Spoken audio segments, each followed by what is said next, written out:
সুপ্রিয় শিক্ষার্থী বন্ধুরা, আসসালামু আলাইকুম। আমরা টিচিং এডুকেশন ইউটিউব চ্যানেলের পক্ষ থেকে তোমাদের সবাইকে আমন্ত্রণ। তো আমরা এর আগের পর্বে সূচকের গল্প দিয়ে কিছু অঙ্ক করছিলাম। এবার তার পরবর্তী পর্ব থেকে আমরা শুরু করতেছি। আচ্ছা, এখানে এবার বলছিলে, এবার চলো আমরা শ্রেণীকক্ষে বসে একটি কাজ করি। তোমাদের যাদের রোল জোর সংখ্যা তারা 6 সংখ্যাটি নিচের ছকে লেখো, এবং যাদের রোল বিজোড় তারা 5 সংখ্যাটি নিচের ছকে লেখো। অর্থাৎ তোমার রোল যদি 5 হয়, বিজোড় সংখ্যা তুমি বিজোড় সংখ্যা লিখবা, আর তোমার যদি রোল যদি 6 হয় জোড় সংখ্যা, তুমি জোড় সংখ্যা দিয়ে অঙ্কটা করবা। তাহলে আমরা ছকটা করতেছি বোর্ডে, তোমরা একটু লক্ষ্য রাখো।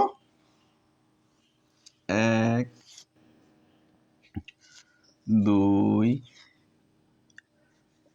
3 4। তা প্রথম আমরা কি করব? ছকটা হচ্ছে কত? এই ছক হচ্ছে কত? ছক 1.1.3। ছক 1.3। তাই প্রথমে এখানে কি বলছে? এখানে বলছে সংখ্যা। আমরা সংখ্যা লিখব, সংখ্যা। তারপর কি বলছে? তারপর বলছে যে কতটি সংখ্যা রয়েছে, কতটি সংখ্যা রয়েছে। আমি বিষয় দিয়ে দিলাম, শেষ করবো। এখন এখানে একটা ঘর দিয়েছে। তো আমরা মনে করো আমার রোল হচ্ছে 5, আমি বিজোড় সংখ্যাটা নেব। তাই আমরা 5টাই ঘরের ভিতরে বসানো, ঘরের ভিতরে না, আমি বাইরে বসিয়ে দিলাম 5। তাহলে 5 কয়টি সংখ্যা এখানে লাগছে? কতটি সংখ্যা? 5 একটি সংখ্যা। তবে 5 সংখ্যা কয়টি? একটি।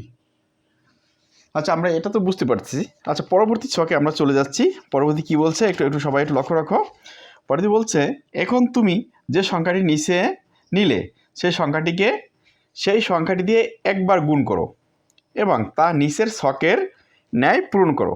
ভেবে দেখো কি হতে পারে। তোমার রোল যদি বিজোড় হয় তাহলে দুটি 5 গুণাকারে থাকবে, অর্থাৎ গুণাকার হবে 5 গুণ 5। তোমার রোল যদি জোড় হয় তাহলে দুটি গুণাকার থাকবে, অর্থাৎ গুণাকার হবে 6 গুণ 6। অর্থাৎ তোমার রোল যদি 5 হয় 5 গুণ 5, আর যদি তোমার রোল জোড় সংখ্যা হয় 6 গুণ 6। তাহলে আমরা ছকটা আঁকতেছি। ছকটা দিকে খেয়াল রাখো। তাহলে আমরা ছকটা আবার করলাম। কয়টা ঘর এটা? 1টা 2টা 3টা। 3টা ঘর করতে হবে। 1টা 2টা 3টা। আমরা এটা আটকে দিলাম ব্র্যাকেট দিয়ে। তো প্রথমে হচ্ছে কত? ছক 1.1 কত? 4। ছক হচ্ছে 1.4। তো প্রথম হচ্ছে গুণাকার। গুণাকার।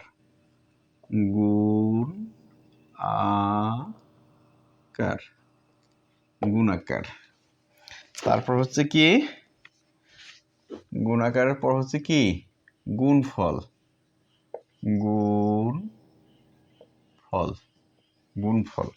তারপর হচ্ছে গুণাকার আলাদাভাবে একই সংখ্যাটি গুণ আকারের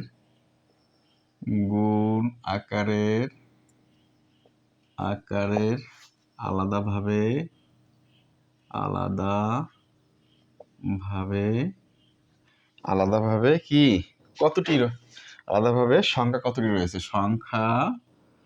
সংখ্যা কতটি রয়েছে নিশ্চয়ই তুমি বুঝতে পারতেছো। তাহলে আমরা ওখানে কি বলছে? এখানে ঘর দিয়েছে 2টা ঘর। কয়টা ঘর? 2টা। গুণ। এখন আমরা প্রথমে যে এটা নিয়েছিলাম, খেয়াল আছে যে বিজোড় যে সংখ্যাটা 5। তাহলে আমরা 2টা নিয়ম হচ্ছে 5 ঘরের ভিতরে বসে দাও। 5 গুণ 5। তা 5 গুণ 5 গুণ যদি 5 হয় তা কত হয়? 5 5 25। এখানে হবে কত? 25। আর সংখ্যা কয়টি? 5 কয়টি? 1 2। তবে 2টি। আচ্ছা, এর পরবর্তীতে কি বলছে? এখন আগের বারের মতোই সেই সংখ্যাটি নিয়ে 2বার গুণ করো এবং নিচের ছকের গুণাকারে লেখো এবং গুণফল কত ফেলে। তাহলে আমরা পরবর্তী ধাপে চলে যাব। তাহলে এখানে তোমরা একটা লক্ষ্য রাখো, সেটা হচ্ছে 1.5 এর বিধে কি বলছে আগে, এখন আগের বারের মতোই সেই সংখ্যাটি নিয়ে 2 বার গুণ করো এবং নিচের ছকের গুণাকারে লেখো এবং গুণফল কত ফেলে।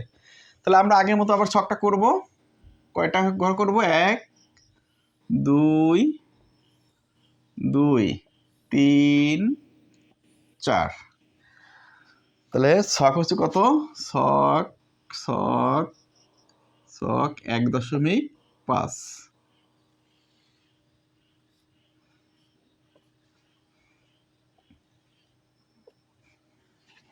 তাহলে প্রথম হবে কি? গুণাকার গুণ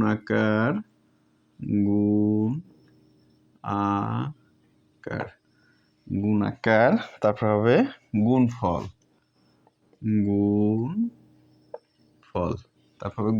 তারপর হবে কি? গুণাকার আলাদা একই সংখ্যাটি কতটি রয়েছে, গুণাকার আলাদা হবে,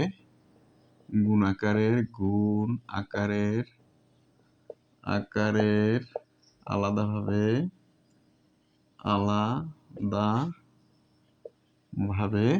আলাদাভাবে সংখ্যা কতটি রয়েছে, সংখ্যা কতটি রয়েছে সংখ্যা কতটি রয়েছে। এখন এখানে ঘর দিতেছে 3টা। কয়টা? 3টা। গুণ 3টা। তো 3টার ভিতরে আমাকে কি বিজোড় সংখ্যা কি নিয়েছিলাম জানি? 5। তাহলে আমরা 5 বসাই দিই। 5 এখন একটা জিনিস লক্ষ্য করবে, এই গুণফল কিরকম? 5 5 25। 5 25 কত হয়? 5 25 হবে 125। 125। আর এখানে কি বলছে? এখানে বলছে গুণ আকারে আলাদাভাবে একই সংখ্যা কতটি রয়েছে। একই সংখ্যা কয়টি রয়েছে? 1টা 2টা 3টা। তাহলে এখানে আমরা নেবো 3টি। এখানে আমরা দেবো কয়টি? 3টি। আচ্ছা, আমরা পরবর্তী চ্যাপ্টারে চলে যাব এরপরে। ধন্যবাদ শিক্ষার্থী বন্ধুরা। আমরা মোটামুটি তাহলে এই পর্যন্ত বুঝতে কোনো সমস্যা হয়নি। অঙ্ক হচ্ছে এই জিনিস, এটা হচ্ছে টেকনিকের ব্যাপার।